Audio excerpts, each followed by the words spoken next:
You fell in love with someone who does not exist. Not a liar. Not a stranger with a fake name. Someone real, wearing a face you built with your own longing. And when the mask slips, even a centimeter, something in you breaks that has nothing to do with them. Here is the first fact, plain and cold. Most heartbreak is not about losing a person. It is about losing a fantasy you mistook for a person. You have felt this before. The moment someone says something ordinary, even careless, and your whole chest tightens like the floor moved. That is not overreaction. That is the idealization cracking. Freud named this mechanism over a century ago, and it still governs who you fall for, who you forgive, and who you cannot stop grieving even after you have left them behind. 5 signs will tell you whether you are loving a person, or loving a projection wearing their face. By the end of this, you will know which one you have been doing, and you will not be able to unknow it. Here is the promise, and it is not comfortable. If you finish this video, you will recognize in exact and specific terms whether the person you loved, or love now, was ever fully seen by you. Not admired. Not idealized. See, this is not a video about red flags. Red flags are visible. What we are examining is invisible by design, because it operates in you, not in them. Sigmund Freud gave psychoanalysis its first serious account of idealization, the process by which the psyche inflates an object, a person, until that person becomes larger than life, immune to fault, almost sacred. He called it a defense. Not romance. Defense. A defense against what? Against the unbearable fact that every human being, including the one you love, is incomplete, lacking, ordinary in places you cannot afford to see. So the mind does something clever and cruel. It replaces the real, flawed, particular other with an image, polished, consistent. See, you do not fall in love with a person in this scenario. You fall in love with the absence of their limitations. And for a while it works beautifully, until it doesn't. Because underneath every idealization, Jung would later add, there is a shadow waiting. 5 signs. 1 mechanism. And a question you will not be able to avoid by the end. Did you ever meet them at all? Sign 1. You built a version of them that cannot fail. Freud's clinical writing on object choice describes something specific. The ego, faced with the terrifying awareness that no one is whole, defends itself by manufacturing wholeness in someone else. Think about the early weeks. Think about how every trait seemed intentional, even the strange ones. Late replies read as mysterious, not inconsiderate. Silence read as depth, not distance. You were not naive. You were defended. Freud's term for this, drawn from his work on narcissism, is instructive. Idealization is a narcissistic operation performed on an external object. You are not loving them for who they are. You are loving them for what they allow you to avoid feeling about yourself and about the world. Here is the mechanism stripped down. The psyche cannot tolerate lack. Not in itself and not, by extension, in the beloved. So when evidence of their limitation appears, a cruelty, a contradiction, an ordinary human failure, you do something remarkable. You explain it away.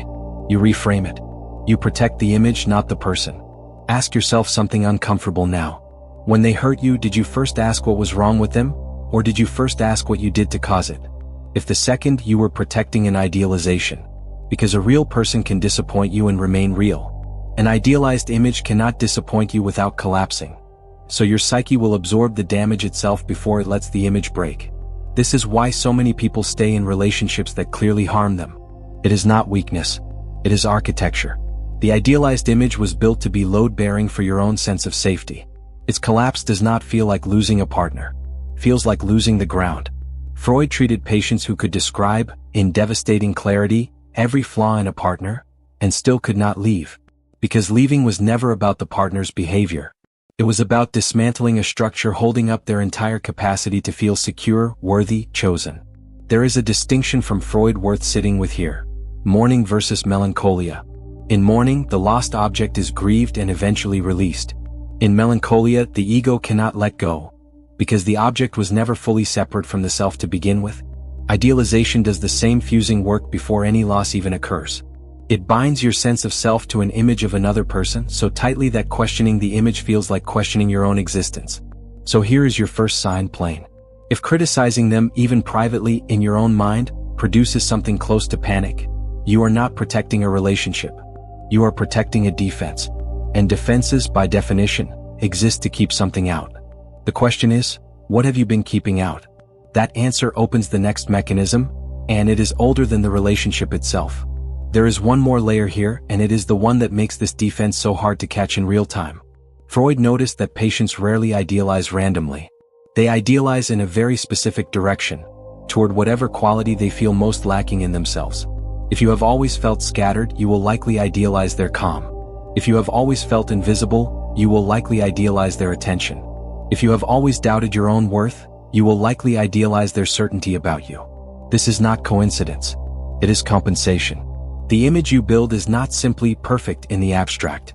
It is perfect in exactly the shape of your own deficit, which means the idealization was never really about them at all. It was a mold, cast from the empty spaces inside you, and then handed to another human being to fill. No person can hold that shape for long. Not because they are inadequate, but because the shape was never theirs to begin with. It was yours, projected outward and mistaken for something you discovered in them. This is worth sitting with uncomfortably for a moment. The parts of them you idealized the hardest, the parts that felt almost impossible, almost too good, were very likely the parts you needed most and trusted least in yourself. Before the next sign, and it is the one that explains why you keep choosing similar people, a short pause. If this is landing, if you are recognizing yourself in ways that are uncomfortable, that recognition is the actual value here. Not comfort, recognition.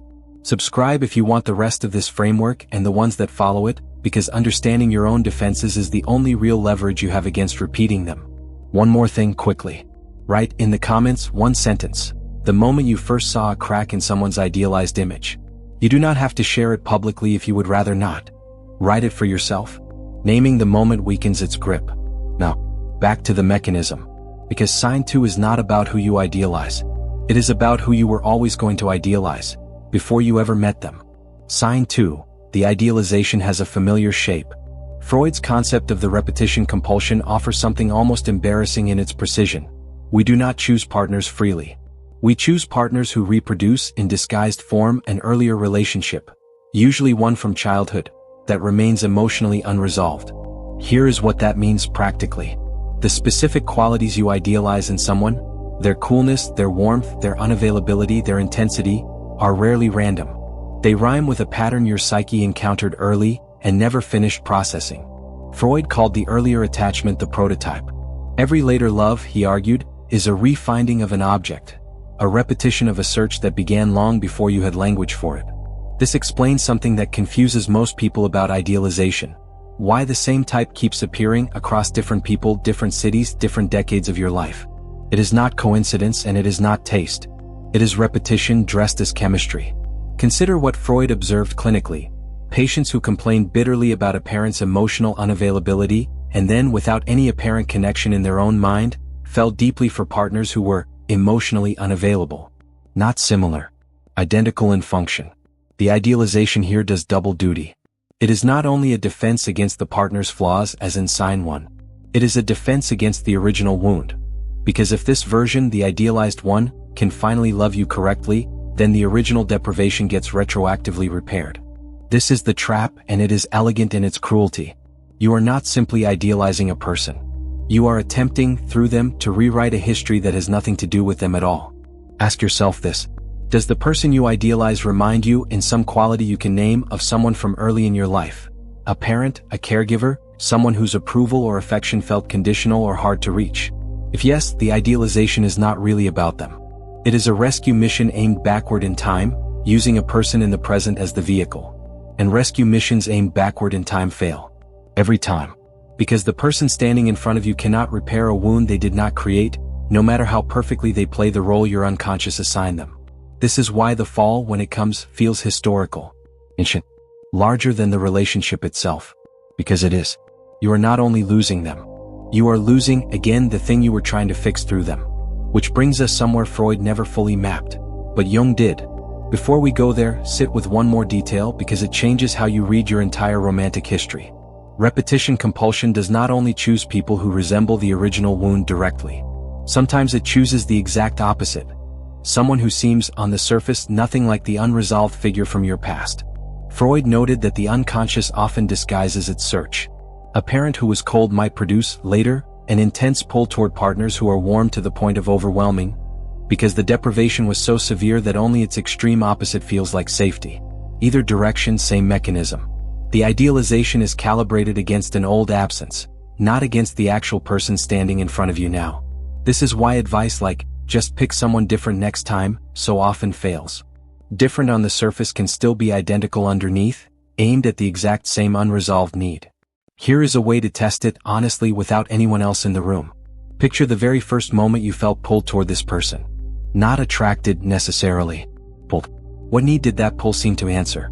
If you can name the need precisely, security, attention, being chosen, being understood without having to explain yourself, you have very likely found the prototype hiding underneath the idealization. And once you see it, you cannot fully unsee it. Every future pull will carry a question behind it. Is this chemistry or is this repetition wearing chemistry's clothes? Sign 3, you fell for the mask and never asked what it was hiding. Jung's concept of the persona describes the social face every person constructs, deliberately or not, the version of themselves adapted for presentation, for approval, for survival among others. Everyone has one. This is not deception. It is armor. The problem begins here. Idealization latches onto the persona exclusively and mistakes it for the whole person. Jung was precise about what this costs. Behind every persona, he argued, stands a shadow, the disowned, unacceptable, often unconscious material a person cannot integrate into their presented self. Their anger, their neediness, their contradictions, their ordinary cruelty. You did not fall in love with someone's shadow. You fell in love with the performance built specifically to keep the shadow out of view. Here is the uncomfortable part. This is not entirely their fault. And it is not entirely yours either. Two personas meet, two idealizations activate simultaneously, and for a while the relationship runs beautifully, because neither shadow has been invited to the table yet. Jung's clinical observation was that the shadow does not disappear because it is unseen. It accumulates. And eventually, under stress, under intimacy, under time, it surfaces, often as a shock, often as behavior that seems to contradict everything you believed about them. This is the moment people describe as, they changed. They did not change. You met them. For the first time, possibly, you met the actual person, standing behind the curated one you had been idealizing since the beginning. Jung would say the shadow's appearance is not a betrayal. It is an invitation to relate to someone real instead of someone performed. Most people refuse the invitation. They grieve the loss of the persona instead of engaging with the person now visible. Ask yourself something specific here. Can you name 3 qualities in them that are not flattering, that are simply neutrally true? If you struggle to answer, you have been relating to a persona, not a person. And personas, by design, cannot be truly known. They can only be admired from a careful, curated distance. This is sign 3, and it is perhaps the most common of the 5, because it requires no conscious deception from either party. It only requires 2 people agreeing, silently, never to look behind the curtain, until something forces the curtain open. And what happens next is the part almost no one is prepared for.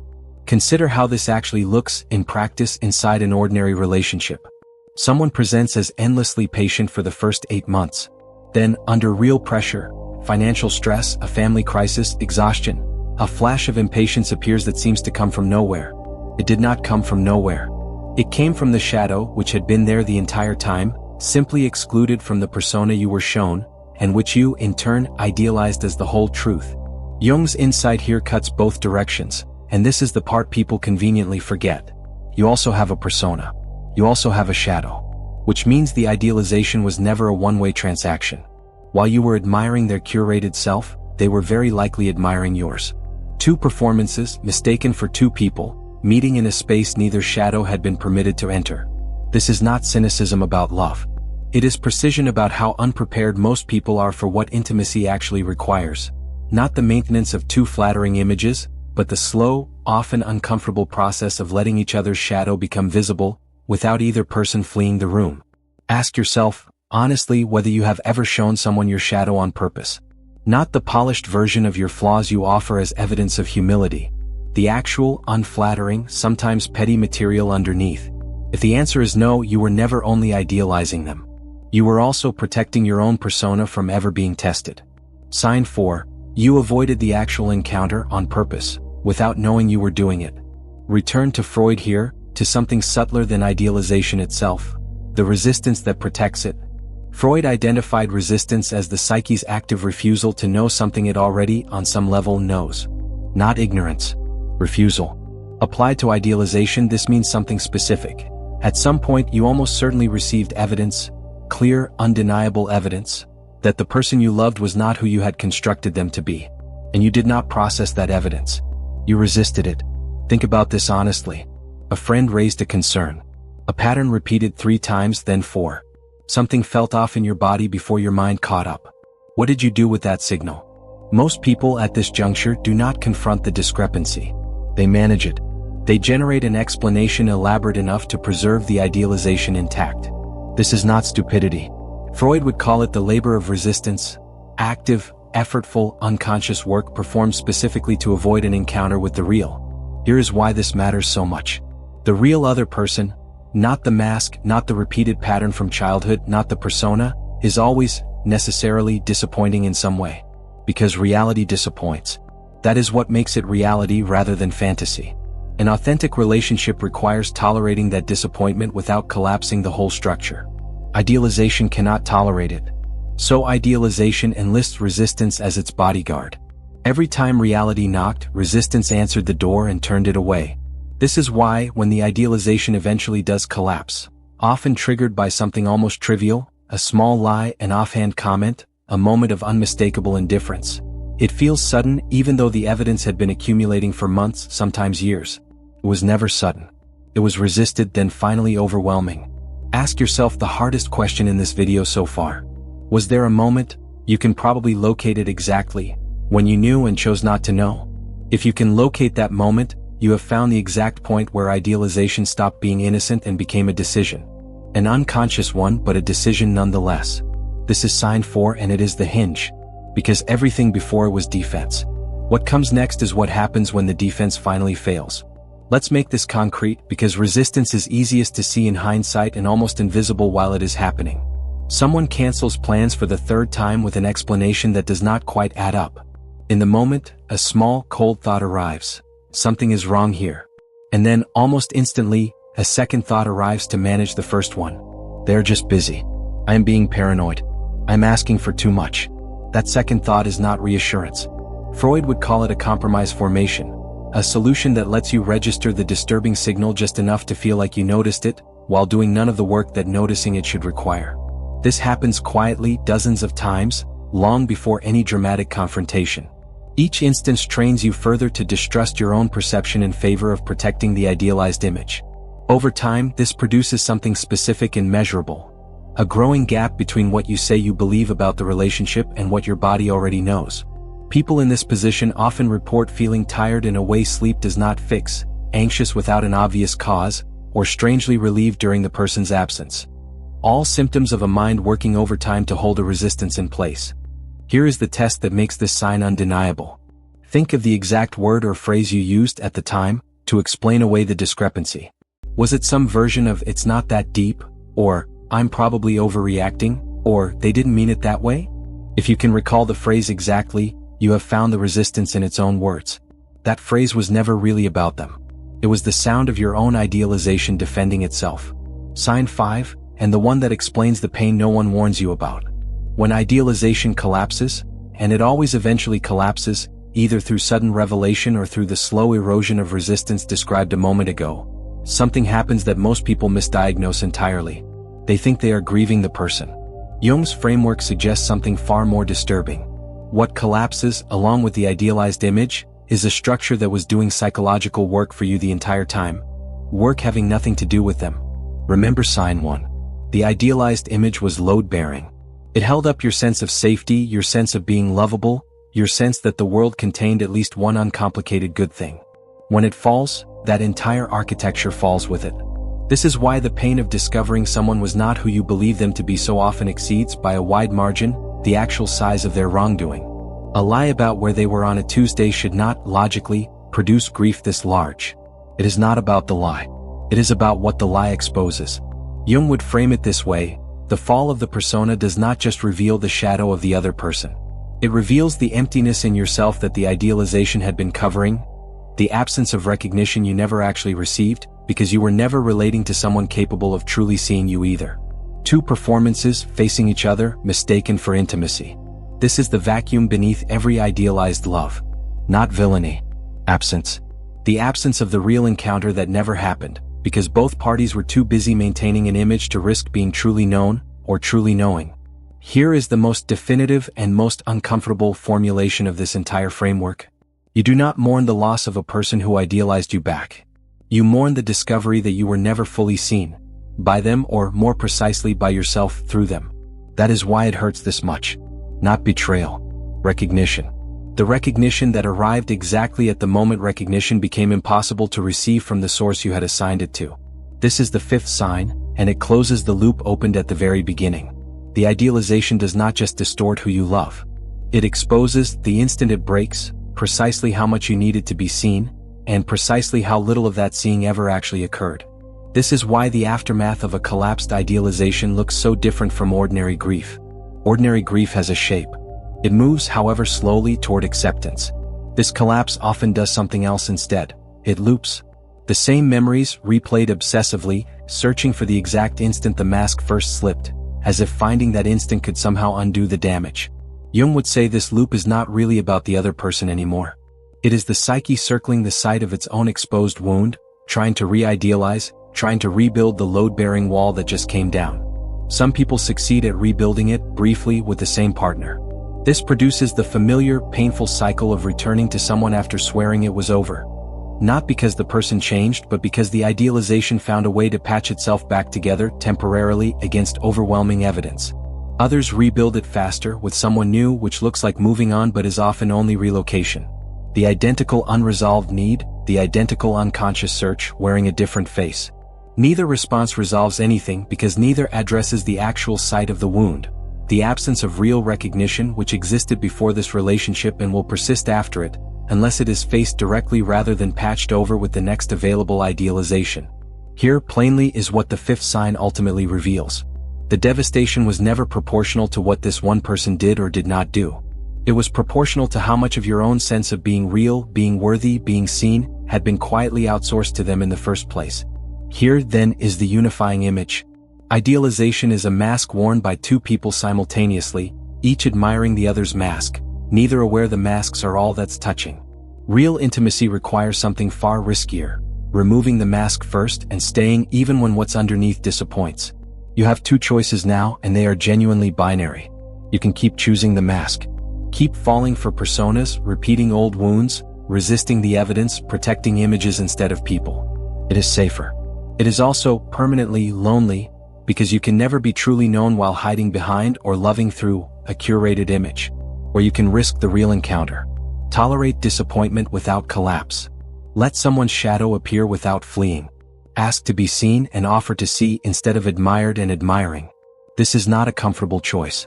Freud and Jung, in their different ways, both pointed toward it as the only one that leads anywhere but repetition. The choice is yours, and it is urgent because every day spent loving a mask is a day not spent being known. Subscribe if this framework changed how you see your own patterns. And ask yourself one last time before you close this video. Are you loving a person? Or are you loving the absence of everything you were afraid to find in them?